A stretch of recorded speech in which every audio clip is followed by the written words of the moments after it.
Hello students. तो आज है कक्षा 6 की वर्कशीट नंबर 1। ये सोशल साइंस की वर्कशीट है। इसमें हमें भूगोल विषय को पढ़ना है। तो चलिए आज से शुरुआत करते हैं। और मैं आपको बता दूं कि इस चैनल पर आपके सारे वर्कशीट रेगुलर आते रहेंगे, इसलिए आप लोग इस चैनल को सब्सक्राइब कर लें और अपने दोस्तों के बीच भी शेयर करें ताकि सबको उनके सारे वर्कशीट मिल सकें। तो इस वर्कशीट में हमें सौरमंडल में पृथ्वी और विषय है खगोलीय पिंड, इसी को पढ़ना है। मतलब सौरमंडल में पृथ्वी क्या है और खगोलीय पिंड क्या है, आकाशीय पिंड क्या है, इसके बारे में हमें जानना है। तो आप जो ये तस्वीर देख रहे हो, ये तस्वीर पूरे ब्रह्मांड की है, ठीक ना। और इसमें कहा जा रहा है कि ब्रह्मांड में सूर्य, चंद्रमा, ग्रहों, सितारों और अन्य निकायों को खगोलीय पिंड कहा जाता है।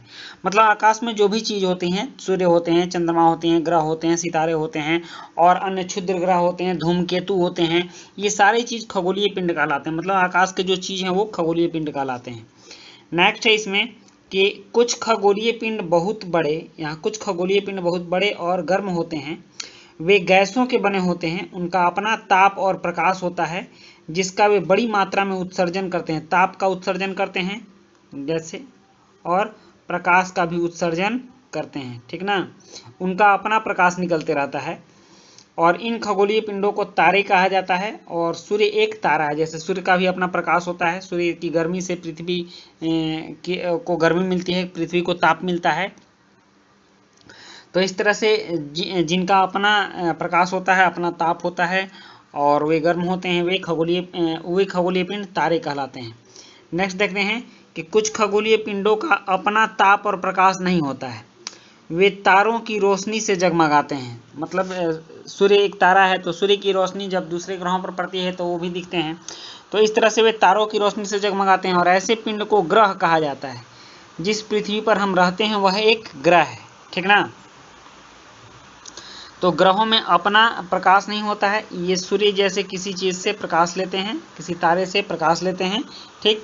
ये ग्रह कहलाते हैं जिनका अपना प्रकाश नहीं होता, और जिनका अपना प्रकाश होता है वो तारे कहलाते हैं। नेक्स्ट है तारामंडल। तो तारामंडल तारों के समूह द्वारा बनाए गए विभिन्न पैटर्न को तारामंडल कहा जाता है। जैसे यहाँ देखिए, ये जो तारामंडल यहाँ है इसको सप्तर्षि बोलते हैं। इसमें 7 तारे हैं, गिन लीजिए, 1 2 3 4 5 6 7 तारे हैं। तो ऐसे ऐसे 27 नक्षत्र बने हुए हैं। हमारे पूरे जो पृथ्वी जो चारों तरफ घेरा लगाती है सूर्य का, तो उस घेरा लगाने के क्रम में सूर्य की जो परिक्रमा करती है पृथ्वी, तो इस परिक्रमा करने के क्रम में इस पथ में 27 नक्षत्र ऐसे ऐसे आते हैं, ठीक ना। तो इनको नक्षत्र मंडल बोलते हैं। अब नेक्स्ट हम लोग यहाँ देखते हैं सौर परिवार को। कह रहा है कि पृथ्वी की तरह हमारे सौर मंडल में 7 अन्य ग्रह हैं। तो इसको थोड़ा जूम करके हम लोग देख लेते हैं। देखिए, पृथ्वी की तरह ये सूर्य हुआ, ये जो दहकता हुआ गोला दिख रहा है ये सूर्य है। और पहला ग्रह यह बुध है, यह शुक्र है, यह पृथ्वी है, यह मंगल है, यह बृहस्पति है, यह शनि है, ये अरुण है और ये वरुण है, ठीक ना। तो अगर पृथ्वी को छोड़ दें तो पृथ्वी के जैसे 7 और ग्रह हैं, 1 2 3 4 5 6 7। तो कुल मिला के 8 ग्रह हैं सौरमंडल में हमारे पृथ्वी को लेकर के, ठीक ना। तो ये हमारा सौर परिवार है, सौरमंडल है। और कह रहा है कि पृथ्वी में की तरह हमारे सौरमंडल में 7 अन्य ग्रह हैं। टोटल ग्रहों को जोड़ दे तो हमारे सौरमंडल में 8 ग्रह हैं। तो इस तरह से आपने सौरमंडल के बारे में समझा, सूर्य और तारों के बारे में समझा, तारे और ग्रहों के बारे में समझा, नक्षत्र मंडल के बारे में जाना। अब कुछ प्रश्न हैं, इन प्रश्नों को हम लोग करते हैं। देखिए, 4 प्रश्न हैं यहाँ पर।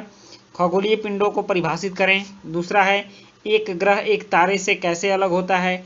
तीसरा है नक्षत्र मंडल क्या है। और चौथा है हमारे सौरमंडल में कितने ग्रह हैं।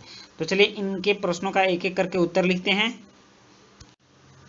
इसमें पहला प्रश्न है कि खगोलीय पिंडों को परिभाषित करें। खगोलीय पिंडें क्या होती हैं उसकी परिभाषा बताएं।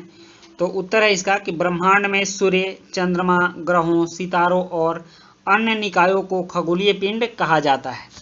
नेक्स्ट है, दूसरा प्रश्न है कि एक ग्रह एक तारे से कैसे अलग होता है। इसका उत्तर देखिए, जिस खगोलीय पिंडों का अपना ताप और प्रकाश नहीं होता उसे ग्रह कहते हैं, ठीक। जिन खगोलीय पिंडों का अपना ताप अपना ताप और प्रकाश, इस दो चीज पर ध्यान दीजिएगा, नहीं होता उसे ग्रह कहते हैं, जबकि तारों का अपना ताप और अपना प्रकाश होता है। ठीक, तो तारों का अपना ताप और प्रकाश होता है और ग्रहों का अपना ताप और प्रकाश नहीं होता है।